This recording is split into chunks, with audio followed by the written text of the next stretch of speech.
Participants in this panel, The World We Want, are Vangala Jaya Ram from India, Gerhard Casper from Germany, Peter Hudson from the United Kingdom, and Johnny Antalone from the Philippines. The first voice you hear will be that of Vangala Ram from India. Ram, will you open the discussion for us? We want a world in which people can live as neighbors. Friendly neighbors preferably, but peaceful neighbors at least. Meeting here in the Assembly Hall of the United Nations, we are especially aware and we regret that our forum group does not include students from Soviet Russia. Neither, of course, does it include American students. You have been so kind to us here that the only real moment of strangeness that I can recall was during a conversation about world politics. The participants seemed to assume that the only powers worth considering in today's world are the USA and the USSR. The 32 of us come from 32 countries that bear allegiance neither to America nor to Russia. Yet our people share with your people and with the Russian people the hope that war can be avoided. Maybe some of our lands or leaders, maybe even some of us, could help to build a bridge of understanding. That is why we find so precious this chance to lay before you our viewpoints on some of the problems that are troubling us all. By the way, Ram, I assume that when you speak of some countries serving as the bridge of understanding, I assume thereby that you are defending India's policy of neutrality? Johnny, I was not thinking of India in particular, but now that you have brought it out, I might as well defend her role. The events of the past few years have made it fairly obvious that India is particularly suited for such a role. For instance, in the case of the custodianship of the prisoners of war in Korea, India has also amply demonstrated her neutral character, her independent judgment. In fact, what is neutrality? It is synonymous with independence. Oh, I disagree with you, Ron. History shows that neutrality is synonymous with dependence. If the United States hadn't been so neutral before the outbreak of the last World War, she might have gone a long way towards avoiding it. Instead, America's future became dependent on the outcome of the war in Europe, so she was forced to take sides. Peter, the very example you select refutes your own point. It is the neutrality of America since her independence and throughout her youth which has brought her to the position which she is in today. But today she is not neutral. But she is strong. Oh, but today the neutral countries aren't the strong countries. They use neutrality to justify their weakness, either because they don't want to be strong or because they're too small to be strong. And there's a third reason. Neutral countries today are neutral because they think that by being neutral today, they will be strong enough tomorrow not to be neutral anymore. You see, the big problem in Germany today is whether we should be neutral. When the war ended, we heard always the same thing. A German army is the greatest danger to the peace of the world. We heard it on the wireless, we read it in the newspapers, and every foreigner we talked to said it. Today, we hear just the opposite. Today, the West says the European defense community needs German soldiers, but France doesn't agree. Well, France, of course, has some reasons for her feelings about Germany. Well, Peter, I found the same strong feeling against Germany in the United States. Sometimes so strong that I hated to be the German delegate. People always say the Germans haven't changed. Especially the German young people have changed. Sometimes it seems to me that in Germany, more young people than in the United States are recognizing that life is not only to drive a car and to play basketball. There's one simple reason for it. We had to see too much of war in our own country, so we are forced to recognize that we must look for the real basis of our life. Because sometimes it might be too late and we cannot wait for the adults who come and offer us something to choose. It was too late for us in Germany in 1933. So today we ourselves must look for the basis on which we can live. You see, when the war ended, we saw that people all over the world hated us because we have been nationalists. So we know that neither war nor nationalism is the answer, the solution to get better relations to other countries. And Germany needs these better relations. Well, Britain, too, has had her post-war problems of relations with other countries, but they're of a different sort. You see, we must keep a common basis of understanding with the United States. This means that realizing that each country is important to the other.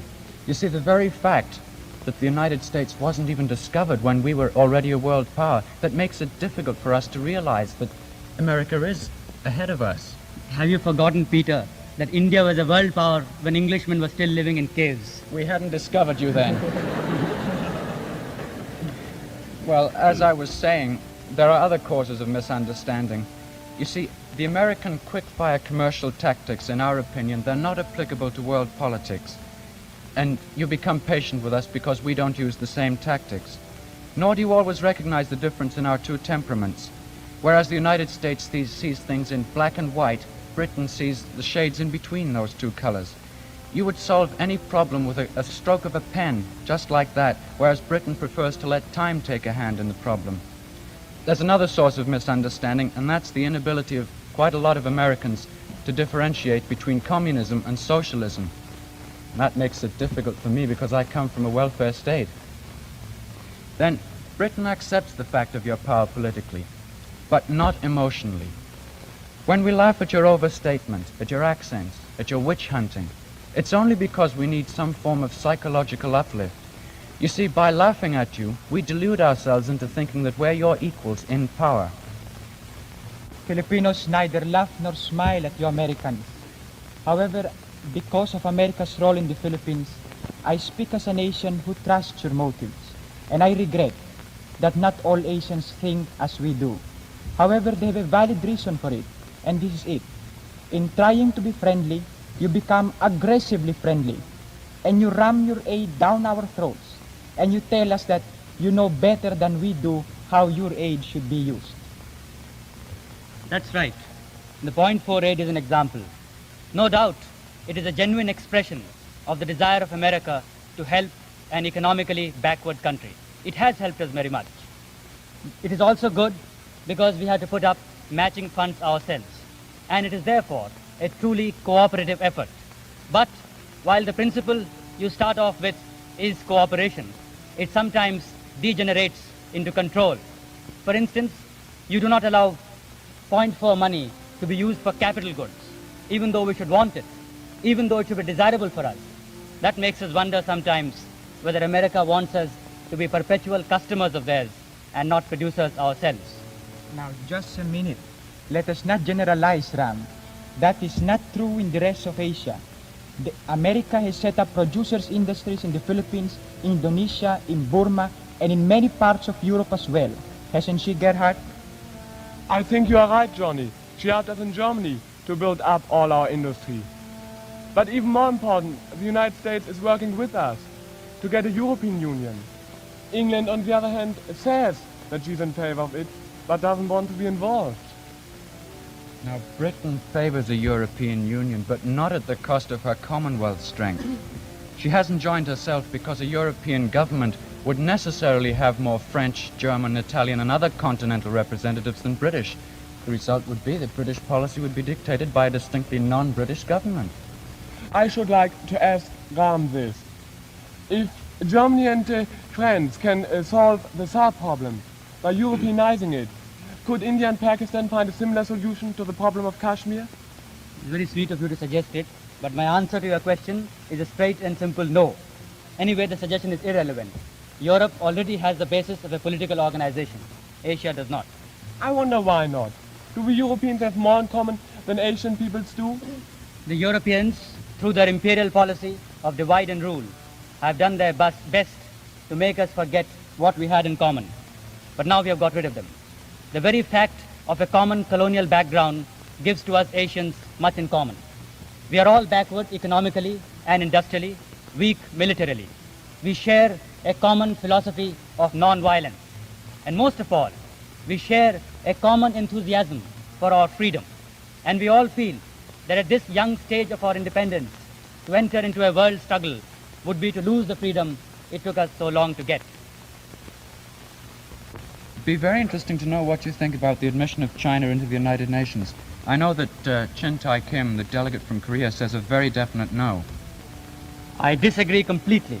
It is inconceivable to think of the United Nations without China. A world organization that ignores a bloc of 400 million people is not representative.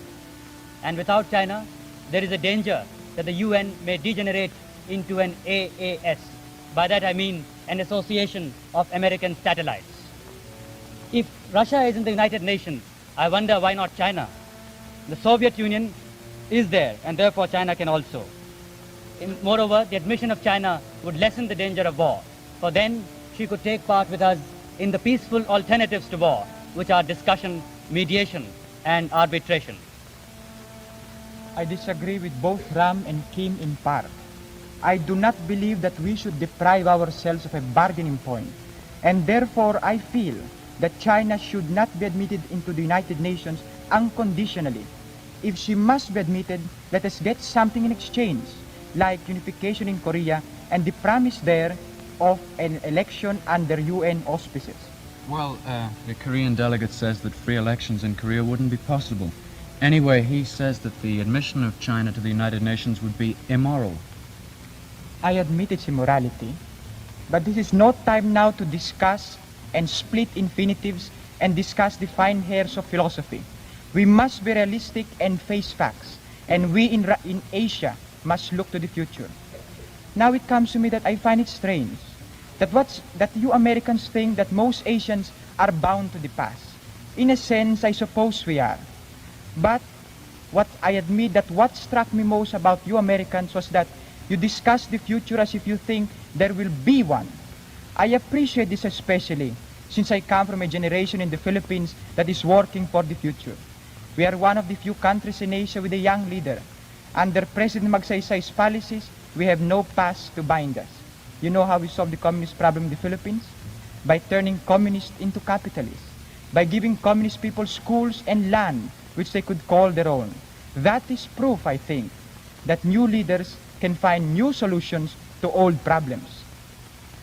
Prime Minister Nehru may not be young in years, but India as a nation is young and full of vigor. Since our independence in 1947, we have drawn up a constitution by which India becomes the largest democracy in the world. And though we have 75% illiteracy, in our general elections 3 years ago, a greater percentage went to vote than in America's highly literate and experienced democracy. And even our women play a more important role in the public life of India than in any other country. We have more women in our parliament, more women ambassadors and provincial governors, more women in our cabinet than in any other country. And even the President of the United Nations is an Indian woman. Well, Ram, the only reason Britain stayed in India so long after she started wanting independence is that we doubted your ability to govern yourselves. And I admit, we got the shock of our lives when you did make a go of it in such a short time. Is it possible that you're making the same mistake in Africa? Well, it depends very much on which part of Africa you mean. If you mean West Africa, then possibly we are. And if Kitty, as we call him, is a representative of the coming generation in the Gold Coast, well, I think we don't need to have any fears of letting them take their own government into their own hands. But, Ram, if you're talking about Kenya, then I think if we walked out and left Kenya to the Mau Mau, there'd be a reign of terror. But an interracial council has been set up in Nairobi a few days ago, in which an African holds a portfolio for the first time in any British East or Central African territory. Peter, I was thinking less of any particular area than of the general principle involved. In order that our suspicion of the West completely disappear, the last relics of colonialism in the world must disappear. As an addendum to that, I'd like to say that here in the United Nations, we have a trusteeship council which is charged with the duty of taking over colonial areas. This answers effectively the excuse of most colonial powers today, that the reason they are where they are is that the people they govern do not know how to govern themselves. I believe that by turning to the trusteeship council more and more, we can get more used to the idea of a world organization. But Johnny, it is hard to get used to the idea of a world organization if you are not even allowed to be a member of it. In this group of 32 students from 32 countries, 9 are not members of the UN. As far as my country, Germany, is concerned, while we are waiting to get membership in the United Nations, we are at least doing something to get a European community. I think these regional groupings are a step toward accustoming nations to the idea of internationalism. Two events which have taken place during the last 3 months have made me very optimistic about the future of world peace. The first is the suggestion of President Eisenhower made to the United Nations in December for an international control of atomic energy. Frankly, at first I doubted the sincerity of this suggestion. But my visit to the United Nations on Tuesday last, along with other members of the Forum Group, has changed my belief. I am not only convinced of the absolute sincerity which prompted President Eisenhower to come out with that suggestion, but what is more, I am now certain that it is and can be the only lasting basis for world peace, and as such is inevitable. The second event of importance, which took place a couple of weeks ago, was the recent Moscow statement that an atomic war means the end of civilization. Thus, for the first time, the Soviets have recognized that a war means not only the destruction of capitalism, but of the entire world. This mutual recognition from both sides that a war means the annihilation of civilization is very significant. It has to be recognized that the United Nations today represents the hope of mankind.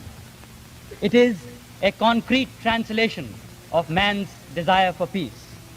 In that sense, it is the culmination of historical experience and the logical outcome of man's sublimest efforts. If nothing else, it affords a common platform where people of divergent views can sit together and talk over their differences. And isn't that a better alternative to war? No doubt, the United Nations is not perfect. For instance, I feel that if the following amendments to it are made, it could become a more effective agency. 1, if all federations and blocs within the United Nations are dissolved. 2, if the veto power is abolished.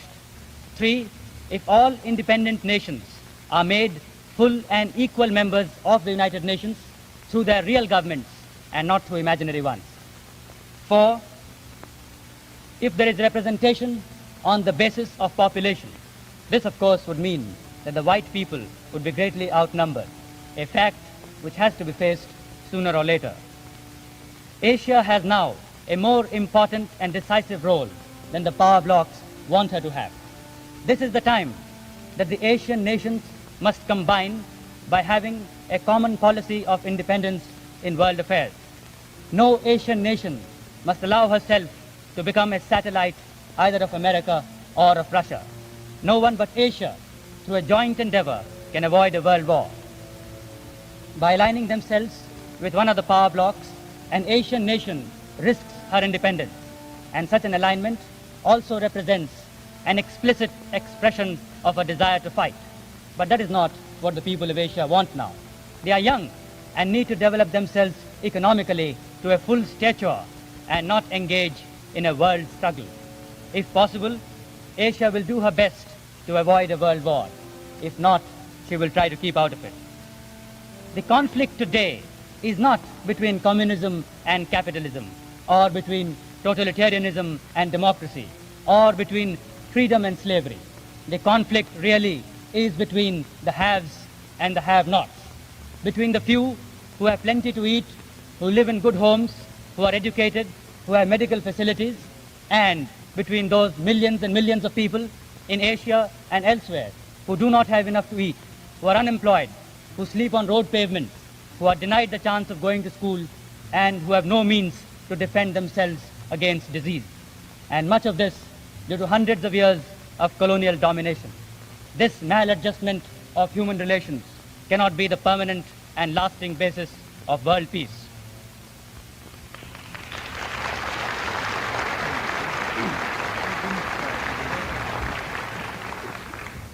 Well, I'm afraid I can't agree with all Ram said there. But I'll follow up his point about the haves and have-nots. It suggests a striking analogy. The position that the world's reached today was reached by Britain at the time of the Industrial Revolution. Then a few people got very rich, whilst the great majority worked under very poor conditions for very little money. And this gap between the rich and poor grew. Many economists believed that the gap must be maintained if the economy of the capitalist state was to survive. Well, Christians were heard at this and they began to help the poor. That was philanthropy. Then the fact had to be faced that this gap wasn't necessary to maintain economic stability. Then the government took a hand in it. The alleviation of the condition of the poor became the concern of the national government. An income tax was introduced to better the conditions of the poor. And to meet the cost, men with certain incomes contributed to the government towards that income tax. Now, to complete the analogy, the time has come for the rich countries of the world to face the fact that the gap between themselves and the underdeveloped countries isn't necessary to maintain world economic stability. They are realizing this to some extent, to the extent of Point 4 and the Colombo Plan. But these individual countries are just philanthropists. The United Nations here is the great hope, but at present they're relying on voluntary pledges from various countries. Now, why can't wealthy countries do as they did within themselves when they reached a similar state of affairs? Why can't there be under United Nations auspices a form of international income tax where nations with an income over a certain amount can contribute, for example, 2 or 3% of their income in a form of tax payable to the United Nations? This tax would pay for development in Asia and Africa and the Middle East, where the costs are too high to be borne by individual countries, and any hope of a quick profit is very dim indeed. Development must be an effort of cooperation on behalf of the wealthy countries through the United Nations. Then no obligation will be felt by any small country towards any great single power, and therefore there'll be no reluctance to accept aid. Like national income tax, it'll become both an act of self-interest and at the same time of justice. I like what Peter says. Income tax always touches me in a very tender spot. And when an Englishman speaks of paying out money, then things can be as bad as they seem. Usually, whenever I discuss with people the kind of world we want, they astonish me by describing an utopia without cares. They tell me of a world where a man can lounge around with a pipe in one hand and a book in the other. As for me, I like this world. I like the strivings and the plans of this particular century, for it makes me feel like being a part of a wonderful and exciting experiment. I marvel that not everyone realizes how fortunate he is to be alive today. Here we are on the threshold of realizing a communion of nations. Here we are, favored spectators at the unveiling of some of nature's most precious secrets, and we are closer to the stars than we've ever been. However much I like this world, I still believe there is one thing it can do without: war. Perhaps my reasons are selfishly personal. Perhaps I exaggerate the impact of war. But I survived one war, and I know how it feels. I know what it is to be afraid of nothing and yet everything. I know what it is to crouch in a shelter's corner, not knowing if the next bomb would be my own. I admit that war has given us many times the necessary push to do many things that might not have been done otherwise. But still I hate war for its general uselessness. I hate it because every time we have one, we rob ourselves of time which we could have used in building and not destroying. If I had lived before the A and H bombs, I might be less optimistic of the future.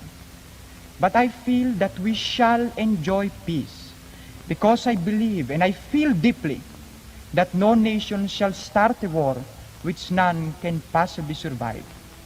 With the weapons now in our hands, and if we start another world war, there can be no distinction between loser and victor. I do not want a future which we are sure of shall be rosy, because I believe that I like the suspense which gives to life its only true zest. If we must lose, I do not want to be disheartened in advance. And if we must win, I do not want to be bored by knowing so beforehand. I believe that if there is one thing we deserve the pleasure of anticipation. I believe that this world we have deserves a vote of confidence. With its dirt and cleanness, its ups and downs, and its total unexpectedness, it has given to us, through variety, more pleasure than pain. This particular century deserves special credit. Whatever else it may be, it is still the broadest, the most exciting, and the most promising of all the centuries that have gone by. May this world always have its troubles except one. May it always be as challenging as it is. May it always have the scope and panoramic view that each one of us can have in it.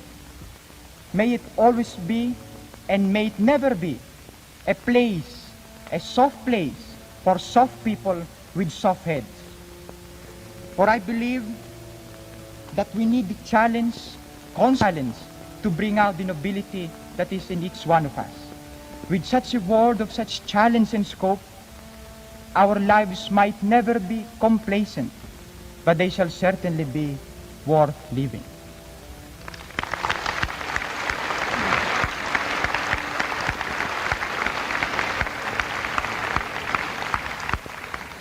Johnny says he likes the world as it is, a very interesting world full of problems which we can try to solve. I must say, there are students in Europe the same age as Johnny and me who don't think that way, because they are not free, because they aren't allowed to discuss and solve the problems we have. Until these problems are solved, we don't have a life that is worth living. In America too today, I think you have problems you should solve quickly. Many people in America don't see the danger that freedom is in today as well as somebody coming from the outside. You fear American communists, but you also should really fear people who try to save you from these communists. I'm told the last years of the Weimar Republic, Hitler got power because he frightened the people by the danger of communism. And the people followed him to be saved from communism. And while we were not seeing what we were looking at, he took our freedom away. I like the United States, a country of freedom and of problems, because your problems prove that you are free. And that is one of the most important facts I will take back with me to my country. As a summary of my forum experiences, I would like to say to you, the world we want is for me still the world of freedom, of peace, and of tolerance, of international understanding and equality of right. This doesn't depend in the first place on the politicians, but on the people like you and me. We will never get the world we want if there are people in Germany who hate the Jews, or in the American people who hate the Germans. But we will get it if we first think about our own mistakes, and then about the things other people have done wrong. Why do I believe in the future? Because it was possible for me, as a German, to be together with the Israeli delegate during Brotherhood Week in the United States, as a German who's together with a very good friend. As long as young people have this opportunity, we must believe in the future, because the day will come, we young people will take over governments. This sounds optimistic, very idealistic, but I'm sorry, I believe in it.